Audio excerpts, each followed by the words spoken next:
खुलुमबाय रायजो राजा नोंथांमोननि गेजेराव दिनै आङो दाखालिसो सुदर्शन एन्टारटेनमेन्ट एनजिअजोंहाय बड'लेण्ड फेशन श' खुंजानायावहाय मिस बड'लेण्ड उइनार आरो मिस बड'लेण्ड रानार्स आप सानैबो दा आंनि साखाथियाव दङ।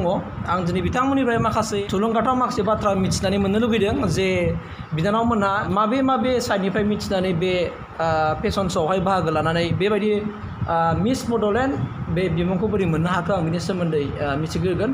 फार्स्टआवनो आङो उइनार जानाय बिनानावनिफ्राय आं मिथिनो लुगैदों।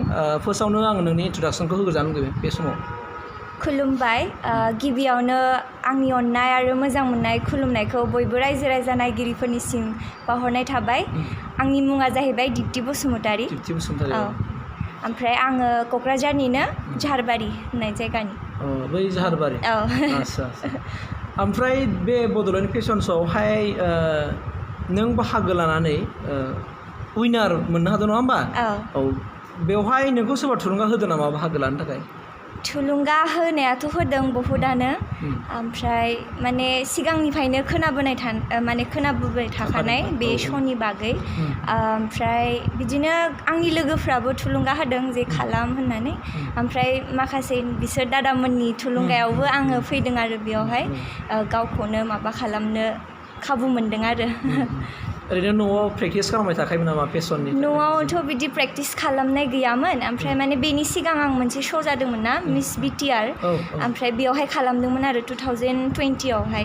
ओमफ्राय बेनिफ्रायनो माने आंनि माबाया जार्निया स्टार्ट जाबाय आरो आं खालामलांसै जुदि खाथियाव खालामनो हायोबा होननानै आरो बिदिनो खालामनाय जादों आरो। माबायदि मोनदों जे माबायाव देरहानाय मिस बड'लेण्ड बिमुंखौ मोननानै माबायदि गोसोआव? बेखौथ' आङो जोबोद गोग्गाथाव खोथा। मानो होनबा आं सासे गामियारि माने गामियाव देरबोनाय सासे सिख्ला। ओमफ्राय गामियाव थानानैब्लाबो आङो जेनेबा बे श'नि बागै मिथिनानै फैनानै गोबांथार सिख्लाफोर फैदों गोजान गोजाननि गुवाहाटि सोरबाबा उदालगुरि बेफोर जायगानिफ्राय फैदोंबाबो माने गोबांथारफोरनि गेजेरावब्लाबो आङो जेनेबा सोलोंनानै माखासे बाथ्राफोरखौ मिथिनानै आं उइनार जानो हादों। बेवहाय जोबोद गोग्गाथाव मोनदों आरो गावखौनो। आच्छा, बे फेशन श' दिन्थिनायावहाय जाजफ्रा माबा मोनसे कुइसन खालामबायो नामा? जाजआथ' कुइसन खालामदों। जोंनिया ओरैबायदि जादोंमोन फार्स्टआवथ' जोङो गासैबो पार्टिसिपेन्ट्सफोरानो फाइनालाव माने वाक खालामनो मोन्दों, इन्ट्रडाक्सन होनो मोनखादों। ओमफ्राय बेनिफ्रायनो जोंनिया हिन्जावफोरनिया टप 12 सेलेक्ट खालामदों। ओमफ्राय टप 12आवबो माबा कुइसन जादों। बे कुइसन राउन्डनिफ्राय आरोहाय जोंखौ टप 5आव लांबावदों। ओमफ्राय टप 5आव कुइसन राउन्ड जाबावदों। बेनिफ्रायनो बिदि जादों आरो।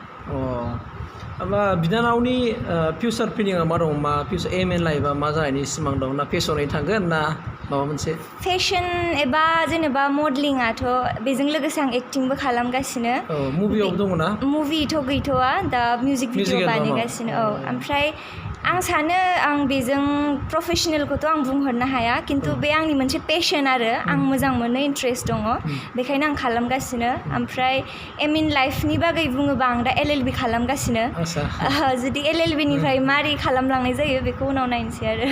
माने स्पेसिफिक माने एम गैथ'आ आरो दा। होमबा नों जुदि बिनानावा मिउजिक एलबामाव फैदोंबा मा मिउजिक एलबामावहाय दिनैसिम माबा खालामबोखो, एक्टिं खालामबोखो बुंनो हागोन? सिगाङानो जाहैबाय आं गस्पेल भिडिअ बानायग्रोदोंमोन। ख्रिस्टियानफोरनि गस्पेल भिडिअ बानायदोंमोन। ओमफ्राय बेनिफ्रायनो मोननै मोनथाम बिदिनो लोगोफोरजों बानायदोंमोन आरो। ओमफ्राय मोजां प्लेटफर्म मोनदों होनदोंबा जगा फिल्म प्रडाक्सनाव आङो फार्स्ट बानायदों। डाका नाम्बार 1 बडि स्प्रे फग होननाय। ओमफ्राय दा लास्टआनो जाहैबाय गुवाहाटि सारियालि दंमोन आरो। बै इन्डिया का नाम्बार 1 बडि स्प्रे बे मा प्रेक्टिकेल फंबाय लिरनाय? आच्छा, बेनि एक्ट्रेसआबो नोंसोना? ओमफ्राय बे गुवाहाटि सारियालियाथ' आङो दासो थालाव थारमाने दाखालि आङो थारमाने बिनानावखौ आं माबानाव सोंदोंमोन, राजु बेक्टानाव सोंदोंमोन आङो बे एक्ट्रेसआ बबेनि होननासो आं सोंनाय जादोंमोन आरो दिनै नै लोगो आरो लोगोसे मा मिस बड'लेण्ड बिमुंखौ मोननो हाबावबायसो। स' जोबोद गोग्गाथाव बाथ्रा। आं बे समाव बिनानावखौ जोबोद मोजां मोनदों आरो दिनै लोगो मोनबाय।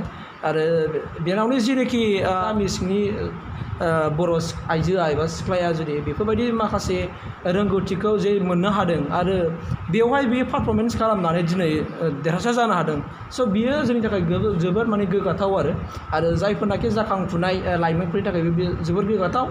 दा नोंसोरबो नाजानांगौ दङ दिनै बिनानाव बायदिनो दिनै बिनानावा माब्रै बे स्टेजाव फैनो हागोन आरो मिन्थिखाबाय बिनानावनि जेनोखि दा जेनोखि स्टाडि सोलिगासिनो दङ दा माने LLB फरायगासिनो दङ निस्सय इयुनाव उकिल जागोन लयार जागोन निस्सय जानानै फैनो हादों आं बेखौ मिजिंथिबाय आं आफा इसोरनाव बेखौनो आर'ज गाबगोन जेन' इयुनावहाय सासे मोजां माने लयार जानानै फैनो हाथों आं बेखिनिखौ इसोरनाव आर'ज गाबबाय आरो भिउवार नोंथांमोनहाबो नायदों जायफोर नायदों सापर्ट खालामनांगोन बिनानावखौ मानोना जोंनि हारियाव बेबायदि मानसि बिराद नांगौ ओंखायनो आङो सापर्ट खालामनानै बयखौबो रिकुवेस्ट खालामहरबाय बे समाव नैथि रानार्स आप मिस बड'लेण्ड बिनानाव दङ आं बे समाव बिनानावनि एड्रेसखौ मिथिनो लुगैबाय आरो गुड नेमखौ खुलुमबाय आंनि मुङा रिजि ब्रह्म आङो सेरफांगुरि नेपालपारा होननायाव थायो माबा क'क्राझार डिस्ट्रिक्ट सिङावनो आरो बे गामिया ओमफ्राय आङो दासो क्लास 12 एग्जाम होदोंमोन देग्लाय ना औ देग्लायाव दाबो रिजाल्ट मोनथ'वाखै आरो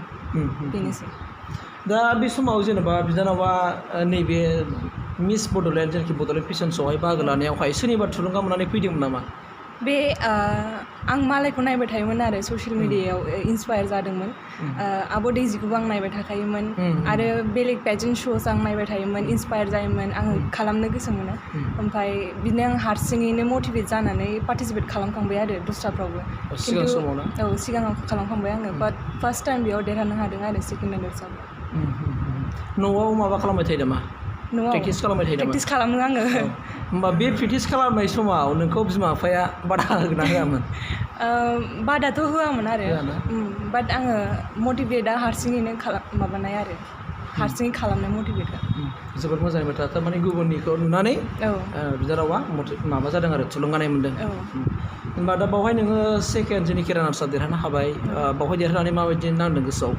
बिराद मोजां मोनदों गोजोननाय मोनदों आरो सेटिसफाइड मोनदों ओरैनो बेसेबां जेनेबा बादायारिफोर दंमोन बावहाय 25 गार्लस दङमोन आरो मिस केटेगरियाव आरो बुहुत प्राउड बाथ्राया बेनो जाहैबाय मा सानैबो जेनिखि देरहासारगिरि बेसो जाहैबाय गासैबो हाइरडनि सा ओनसोलनि गोजा आरो गामि सिंनिफ्राय फैनाय गोजा सानैबो स' बियो जोंनि थाखाय जोबोद देरगाथाव बाथ्रा आरो बिथांमोना दिनै गावसोरनि नाजानाय खस्थ' खालामनायनि गेजेरजोंहाय बे बान्थाखौहाय बिनानावमोनहा मोननो हादों आरो बिनानावनि फिउचार जेनिखि एम बेयो मा आंनि मेन एमाथ' जाबाय UPSC क्लियार खालामनांगौ आरो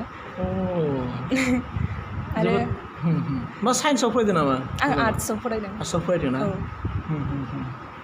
होमबा दा बबे कलेजाव फरायो दाथ' रिजाल्ट मोनथ'वाखै रिजाल्ट मोननायनि उनाव आङो कलेजफ्राव एप्लाइ खालामगासिनो आरो भिउवार नोंथांमोनहा मिथिबाय दिनै बिनानावनि जेनोखि जिउनि थांखि जि सिमां इयुनाव बियो मा जागोन बेखौ मिथिबाय नोंथांमोनहा UPSC एग्जाम होनो नागिरदों आरो UPSC जुदि होग्रा जोंनि गामि ओनसोलनिफ्राय ओंखारनाया जोंनि थाखाय बिराद देरगाथाव बाथ्रा आरो जों बेखौ फुलि जों सापर्ट खालामनांगोन आरो जों गुबुन गुबुन बिथिंनिफ्राय जों जाय सर्सखौ मोनो जेनेबा जों UPSC आव जुदि जोङो मा बाहागो लानांगौबा जोङो मा आयदायावहाय जों जेनेबा मा होननानै बुङो गावहा जेनेबा रोंखा राखा जानांगौ बिनि सायावबो बिनानावा निस्सय खालामनांगोन बावहाय जेनेबा नोंनि लेंगुवेजनि सायाव एसे पारफेक्ट जानांसिगोन नङा होमबा इंलिस आरो हिन्दी जानांसिगोन लोगोसे नोंनि माखासे बडि लेंगुवेजखौ नोङो सोलोंनांसिगोन नङा होमबा बडि लेंगुवेजखौबो नोजोर होयो होनना बुंदों बावहाय आरो बावहाय माखासे मा होननानै बुङो आउट नलेजफोर थाखानांगौखा बेखौ माने नोङो नोंनि नाजानायनि गेजेरजों नों स्ट्रागल खालामबाय थाबानो नोंखौ रावबो होबथानो हानाय नंखाया आरोखि न'आ दाउ सोरबाया नोंनि लोगोफ्रा एसे नोंखौ माबा खालामगोन